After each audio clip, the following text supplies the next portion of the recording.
Hey everybody, how's it going? Quick book review for you today. This book is Lionel, Lancet, and the Right Vibe by Daniel Backer. Backer is an author that is on YouTube. I'm pretty sure his YouTube channel is Daniel Backer Author. And I found his channel. I think he was doing a video with Everyone Who Reads It Must Converse. I'm pretty sure that's the channel name, and they were doing a discussion on Infinite Jest. And I've also really enjoyed his videos on Ant Kind by Charlie Kaufman, which I've reviewed on this channel. It's an amazing, amazing book. So a lot of postmodern literature on his channel. It's very, very cool if you're into that stuff. Good place to check it out. Some stuff on writing. I noticed that he had published a few books, and I went to his website, and he was offering a PDF of the book. So he, in full transparency, it doesn't really matter, but I have I have to be transparent. He asked me to do a review in exchange for the book. I was probably going to do a review anyways, regardless of whether it was free or I paid for it. But I just wanted to let you know that. So I really enjoyed this book. Honestly, it was really fun. I think that Backer describes this book as a slacker noir, which is kind of, that sort of postmodern literature, kind of reminiscent if I were to pick a movie like The Big Lebowski or something, that sort of like meandering plot of vignettes and a sort of central mystery or conspiracy with these sort of slacker characters. I call it stoner noir because there's often a lot of drugs involved and everything. And it's kind of a specific genre, but I love this stuff. And as I was reading this, I really enjoyed it because when I write stories like this too. And as a matter of fact, there are actually some things and plot devices in here that have popped up in my stories. So it was really nice to read. It's just a fun genre that I love and I don't see enough of. Its story is basically it's a crazy story. It's about this guy named Lionel Lancet, who's a younger guy. His grandfather passes away, and almost like a cruel joke in some ways, his grandfather in his will basically forces him to go work at a hotel that his grandfather partially owns. Lionel as a character is a complete loser. Basically, he's a deadbeat, extremely privileged rich kid who's never really worked a day in his life. He basically smokes weed all day. He's kind of an edgelord. That's the best way I would describe him, like someone you would find on 4chan. He watches like atheist videos all day long on YouTube. It's pretty funny. It's a very specific character that he's trying to kind of parody here, but I know the type of character. It's very funny. Along the way, there's some other characters that come in. One of them is a starlet named Tomina. And she is very, very funny. And you also have this lawyer named Melanie who's coming in as well. And the central mystery in this book is there's this sort of drug that is, I will say, like this elusive, almost like MacGuffin in a way, that's tying everything together. That's sort of similar to, I guess you would say, DMT. And there's this conspiracy around it. And I know that that's kind of vague for a plot description, but I don't really want to say more than that because there is a mysterious angle to this book. But that's all pretty wacky sounding, right? And yeah, this is a wacky book. It's really fun.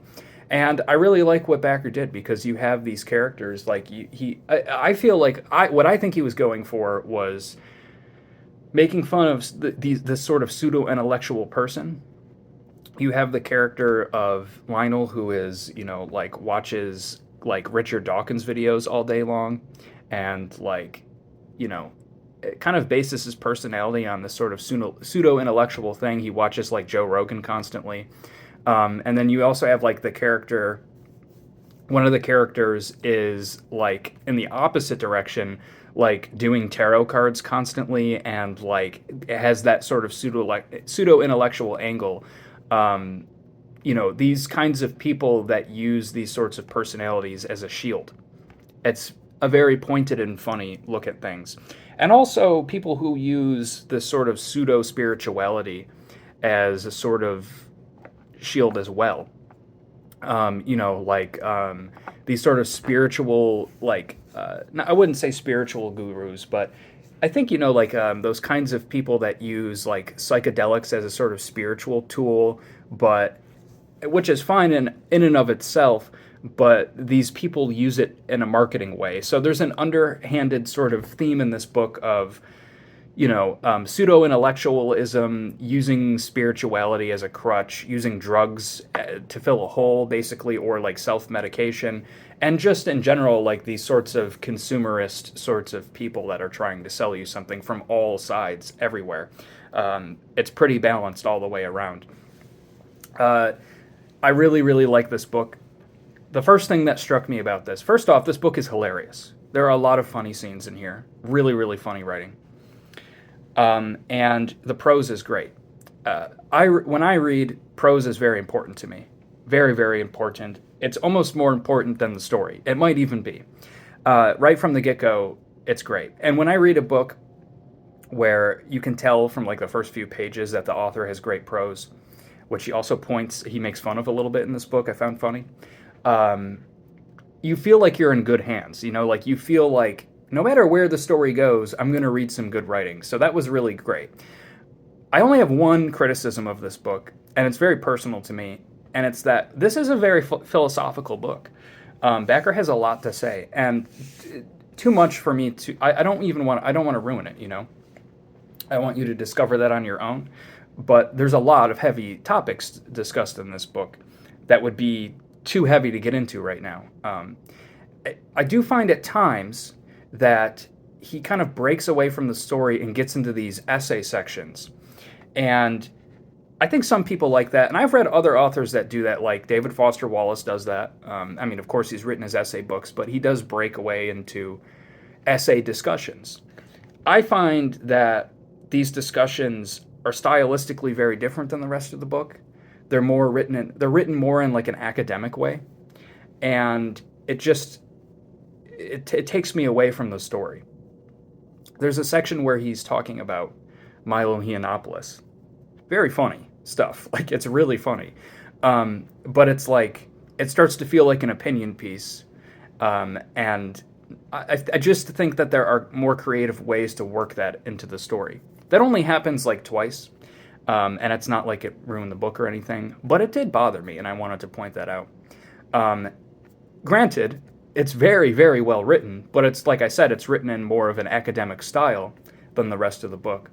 And I'm sure that Bakker is incredible at writing essays. I would read a book of essays. And having these real-world characters in here, it does get a little on the nose at times. Not always. It's there's very, very funny things in here. Like, I want to reiterate that this book is hilarious. If you like that sort of stuff I've mentioned, you're going to have a good time. But having real-world characters does make it a little on the nose at times, especially, like I said, in those essay sections. I'm just more of a fan of when, like, thinly veiled parodies are put in, or things like that. That's just me. But yeah, this is a great book. Like I said, very extremely well written. Some very deep things. A funny, sort of meandering, crazy plot. Great characters, with ridiculous names and things.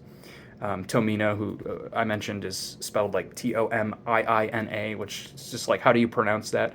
One other thing that was just especially hilarious, the lawyer Melanie, she did these like lawyer vlogs, and he called them vlogs, but VLAWGZ. And I found that very funny. And it was almost like a play on words, because I was like, yeah, it's vlogs, but I kept in my head saying vlogs, because lawyer, but then law, vlogs.